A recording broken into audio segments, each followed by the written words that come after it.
ലക്ഷ്മി ഇപ്പോൾ എന്നോടൊപ്പം ഉള്ളത് ഇവിടെ തന്നെ താമസിക്കുന്ന ചേട്ടൻ, പേര് ഉണ്ണികൃഷ്ണൻ ചേട്ടനാണ്.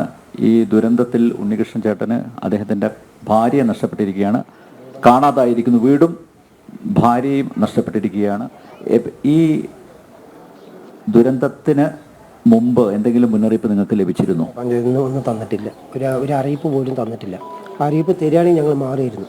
നമ്മളിപ്പോൾ ആരും പോകില്ല, ഏട്ടൻ പോയി, അനിയന്മാർ എല്ലാവരും പോയി. ഒരു അറിയിപ്പും തന്നിട്ടില്ല.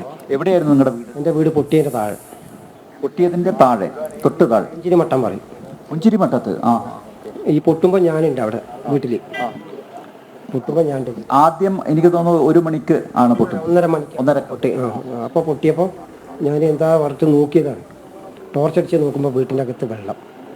പിന്നെ ഞാൻ മേലെ കയറിയിട്ട് കുറേ സുഹൃത്തുക്കളൊക്കെ വിളിച്ചപ്പോൾ അവർ പേടിക്കാനൊന്നുമില്ല, ഞാൻ ധൈര്യത്തോടെ ഇരിക്കുന്നൊക്കെ പറഞ്ഞു. അങ്ങനെയാണ് ഞാൻ പിന്നെ രണ്ടാമത്തെ പൊട്ടിലാണ് വീടിൻ്റെ ഒരു ഭാഗം ഭിത്തി മൊത്തം അങ്ങോട്ട് പോയത്. എന്നിട്ട് ഞാൻ മെല്ലെ ഇങ്ങോട്ട് ചാടി.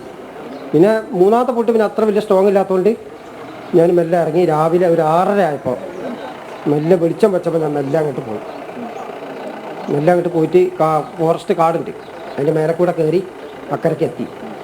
എന്നിട്ട് അവിടെ കുറച്ച് ആൾക്കാരുണ്ടായിരുന്നു, ഒരു മദ്രസ ഹാളിൽ, അവരെ കൂട്ടത്ത് പോയിരുന്നു.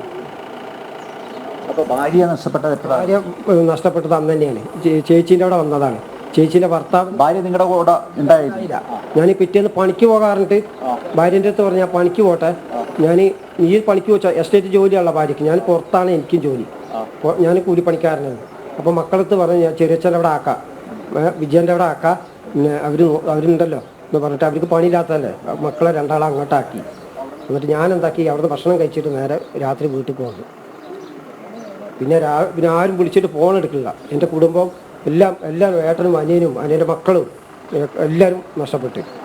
പുഞ്ചിരി മട്ടത്ത് എത്ര കുടുംബങ്ങളാണ് താമസിച്ചിരുന്നത്? അവിടെ ഒരു 10-100 ചോടുണ്ടാവും.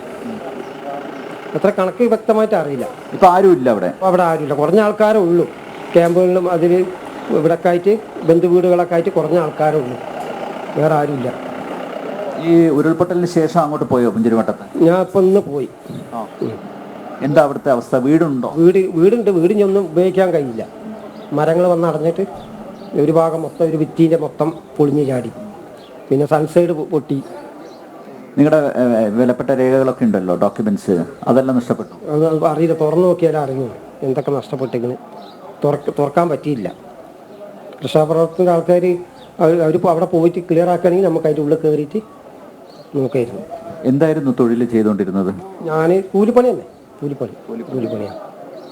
കൂലിപ്പണി. അപ്പോൾ എസ്റ്റേറ്റിൽ ചപ്പ് കെട്ടാൻ പോകും. ഭാര്യ ഇപ്പം മിസ്സിംഗ് ആണല്ലേ? കിട്ടിയിട്ടില്ല. കിട്ടിയിട്ടില്ല.